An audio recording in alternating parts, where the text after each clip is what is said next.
ಇಡ್ಲಿ ವಡೆ ಜೊತೆಗೆ ಗ್ಯಾಸ್ನ ಬೆಲೆ ಕೂಡ ಹಾಕಿದ್ದಾರೆ ಹೋಟೆಲಲ್ಲಿ. ಎಲ್ಲರಿಗೂ ಗಿರ್ಮಿ ಕನ್ನಡ ಟಿ ವಿ ಯೂಟ್ಯೂಬ್ ಚಾನಲ್ಗೆ ಸ್ವಾಗತ ಅಂತ ಹೇಳ್ತಾ ಶುರು ಮಾಡೋಕ್ಕಿಂತ ಮೊದಲು ಯಾರೆಲ್ಲ ನಮ್ಮ ಯೂಟ್ಯೂಬ್ ಚಾನಲ್ ಬಂದು ನೋಡುತ್ತಿದ್ರಿ ಅವರೆಲ್ಲ ಸಬ್ಸ್ಕ್ರೈಬ್ ಮಾಡ್ಕೊಳ್ಳಿ ಮತ್ತು ಅಲ್ಲೇ ಪಕ್ಕದಲ್ಲಿರೋ ಬೆಲ್ಲಕ್ಕನ್ನು ಪ್ರೆಸ್ ಮಾಡಿ. ಇರಾನ್ ಇಸ್ರೇಲ್ ಯುದ್ಧದ ಪರಿಣಾಮ ಕರ್ನಾಟಕದ ಬೆಂಗಳೂರು ಸೇರಿದಂತೆ ಹಲವು ರಾಜ್ಯಗಳಲ್ಲಿ ಪ್ರಮುಖ ನಗರದಲ್ಲಿ ಅಡುಗೆ ಅನಿಲ ಅಭಾವ ಉಂಟಾಗಿದೆ. ಇದರ ಪರಿಣಾಮವಾಗಿ ಗ್ರಾಹಕರಿಗೆ ತಟ್ಟುತ್ತಿದೆ. ರೆಸ್ಟೋರೆಂಟ್ ಒಂದರಲ್ಲಿ ಬ್ರೇಕ್ಫಾಸ್ಟ್ ಮಾಡಿದವರಿಗೆ ಗ್ಯಾಸ್ ಶುಲ್ಕ ಸೇರಿ ಬಿಲ್ ನೀಡಿದೆ.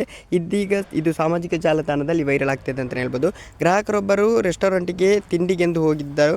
ಅವರು ಇಡ್ಲಿ ವಡೆಯನ್ನು ತೆಗೆದುಕೊಂಡಿದ್ದಾರೆ. ವಿಚಿತ್ರ ಎಂಬಂತೆ ಗ್ಯಾಸ್ ಶುಲ್ಕ ಸಹ ನಮೂದಿ ಮಾಡಲಾಗಿದೆ. ಇದೀಗ ಎಲ್ಲೆಡೆ ವೈರಲ್ ಆಗುತ್ತಿದೆ.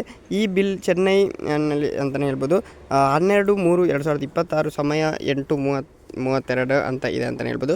ಇಡ್ಲಿ ವಡೆ ಗ್ಯಾಸ್ ದರ ಹೇಗೆ ಅಂತ ಹೇಳಿದರೆ, ಇಡ್ಲಿ ವಡೆ 33, ಒಂದು ಇಡ್ಲಿ 33 ರೂಪಾಯಿ, ಒಂದು ವಡೆ 33 ರೂಪಾಯಿ, ಗ್ಯಾಸ್ 9.5 ರೂಪಾಯಿ ಅಂತಲೇ ಒಟ್ಟು 80 ರೂಪಾಯಿ ಬಿಲ್ ಆಗಿದೆ ಅಂತಲೇ ಹೇಳ್ಬೋದು. ಓಕೆ ಗೈಸ್, ಮುಂದೆ ಸಿಗೋಣ. Thank you.